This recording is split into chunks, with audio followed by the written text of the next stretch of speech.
Efforts in reducing the negative impact of loss of correspondent banking relationships in the Caribbean. The role of supervisors and financial institutions. Session 3. Presentation and analysis of the expected results for regulation and supervision authorities. Introduction. The FATF concept of regulation and supervision means that authorities that have AML-CFT supervision or monitoring responsibilities aimed at ensuring compliance by financial institutions and DNF-BPs with AML-CFT requirements. This is the statement of FATF 40 recommendations, as needed for supervisors to have the possibilities to ensure the compliance in the local jurisdiction. Distinction between advanced countries and less advanced countries, as was analyzed in a previous session. Within the Caribbean region, some desperate realities were detected between the regulation and supervision authorities of the countries involved in the training program, in relation with de-risking and AML-CFT matters.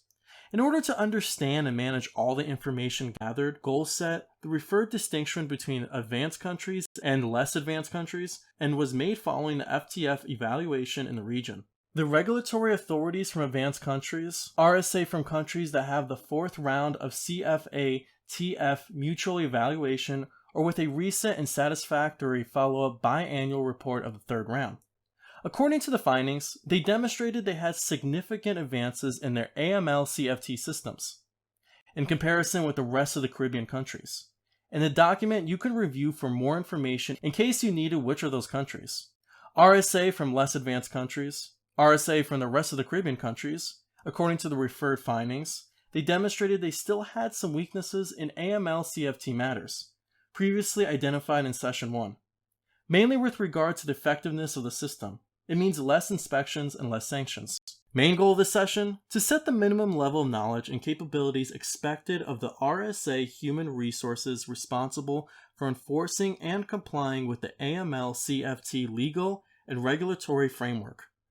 The referred minimum level was set taking into account the weaknesses identified in Caribbean RSA, Session 1, as well as the distinction between AC and LAC. So, what are the general objectives? We can divide both advanced and less advanced countries. Understand what is happening in each jurisdiction in relation to the regulatory and supervisors' authorities, and what is expected from the correspondent banks. So, what is expected? Once the TP is performed, the staff of the RSA should be able to, RSA from AC, understand and have a collaborative role with supervised institutions against the losing of correspondent banking relationships. In order to do that, it is important to understand what is expected from the regulatory and supervisor authorities. Comment. Given the complex situation in the Caribbean in relation to the losing of correspondent banking relationships, RSA needs to help financial institutions to reduce the international view of the Caribbean as a high-risk region. In order to do that, the high-risk region view is due to the lack of resources of the regulatory authorities and commitment to enforce the standards. So, we need to understand the problem, reinforce the role of supervision, and improve the view of the Caribbean region, which have been a lot of efforts in order to enhance the capability of anti-money laundering system. Understand and have a collaborative role with supervised institutions in re-establishing the CBRs that were terminated. In order to do that, regulatory authorities could help banks on going together in a dialogue with the international correspondent banks. Comment. RSA should also focus on helping supervised institutions to re-establish the CBRs that were terminated, even establishing direct contact with foreign competent authorities. Once enhancements are made in the respective AML-CFT systems of such institutions, not only by making sensibilization of what the Caribbean is doing, but also showing results as what international banks want to see in the jurisdictions. So authorities can act as ambassadors of what countries are doing and what is expected to be done in the coming years. Understand the importance of proper allocation of human resources. Raising the number of persons of the compliance department, if necessary, is not only about numbers here, but about quality of the staff and people working on it. Comment. The FATF Interpretive Note to Recommendation 26, point number 6. And the ASBA, Best Financial Regulatory and Supervisory Practices on AML-CFT, 2014, provides that the supervisor must have sufficient human resources, with the necessary expertise to carry out their duties, and the required abilities in the prevention of MLTF. This is a recommendation and what is expected from the international bank's point of view. As ASBA during the Best Practices Workshop in 2014, we made a huge effort in the Caribbean and Latin America to understand what was expected from the supervisors and the experiences as countries. The above was identified as a weakness of RSA, Session 1, and for this reason, RSA needs to have a proper allocation of human resources. Acquire adequate infrastructure for the RSA itself and supervised institutions to conduct tasks more efficiently and to have better results of the system. Comment. RSA must solve difficulties in applying ongoing controls to supervised institutions, such as the absence of centralized databases of clients' beneficial ownerships and of information exchange mechanisms.